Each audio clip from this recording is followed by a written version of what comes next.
গাজা যুদ্ধকে ঘিরে ক্ষোভ বাড়ছে ইসরায়েলে। জিম্মিদের ছাড়িয়ে আনতে এবং যুদ্ধবিরতি কার্যকর করতে না পারার ব্যর্থতায় ক্ষুব্ধ ইসরায়েলি জনগণ নেতানিয়াহু সরকারের পতন চান। সরকার পতনের ডাক দিয়ে রাজপথে আন্দোলনেও নেমেছেন হাজারো ইসরায়েলি। বিস্তারিত জানাচ্ছেন ইমতিয়াজ আলম।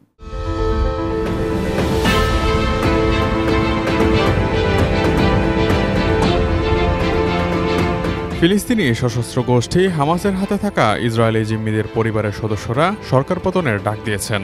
11 মে শনিবার তেল আবিবে তারা একটি জরুরি সংবাদ সম্মেলন করেন। সেখান থেকে সব ইসরায়েলিকে রাস্তায় নেমে আসার এবং নেতানিয়াহুর সরকারকে ক্ষমতাচ্যুত করার আহ্বান জানান তারা।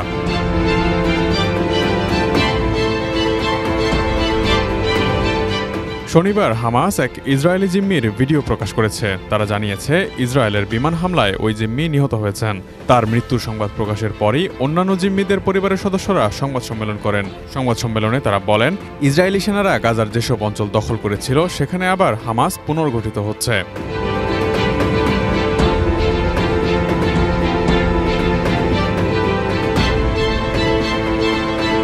চলমান যুদ্ধে কোনো কৌশলই নেই। ইসরায়েলের উত্তরাঞ্চল এখন জ্বলছে, অপরদিকে দক্ষিণাঞ্চল শুটিং রেঞ্জে পরিণত হয়েছে। যেসব মানুষকে সীমান্ত এলাকা থেকে সরিয়ে নেওয়া হয়েছে তাদের পুরোপুরি উপেক্ষা করা হয়েছে। এই বিপর্যয় শুধুমাত্র বেড়েই চলছে। যদি আমরা এই পথে চলতে থাকি তাহলে আমরা শুধুমাত্র জিম্মিদের হারাবো না, পুরো ইসরায়েলকেই হারাবো। সংবাদ সম্মেলনে প্রধানমন্ত্রী বেনিয়ামিন নেতানিয়াহুর তীব্র সমালোচনা করেছেন জিম্মিদের পরিবারের সদস্যরা। তারা দাবি করেছেন শুধুমাত্র নেতানিয়াহুর কারণেই জিম্মি চুক্তি সম্ভব হচ্ছে না।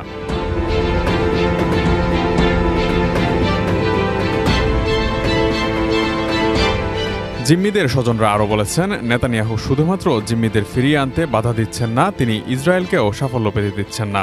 হামাসের কাছ থেকে আমাদের জিম্মিদের মুক্ত করতে হলে আগে আমাদের নেতানিয়াহুর কাছ থেকে মুক্ত হতে হবে।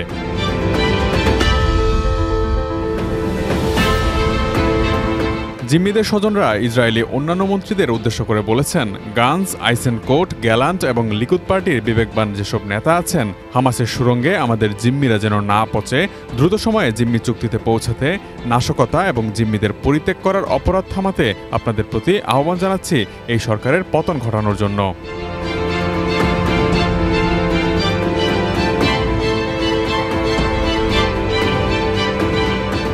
তারা আরও বলেছেন, এই সরকার জিম্মিদের নিয়ে কোনো পরোয়া করে না, এটি দেশকে একটি বিপর্যয়ের দিকে নিয়ে যাচ্ছে।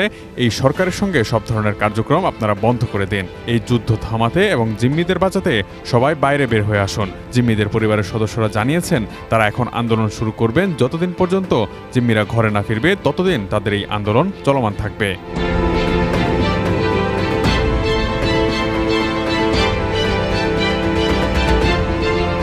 Imtiaz Alam, desk report, ATN news.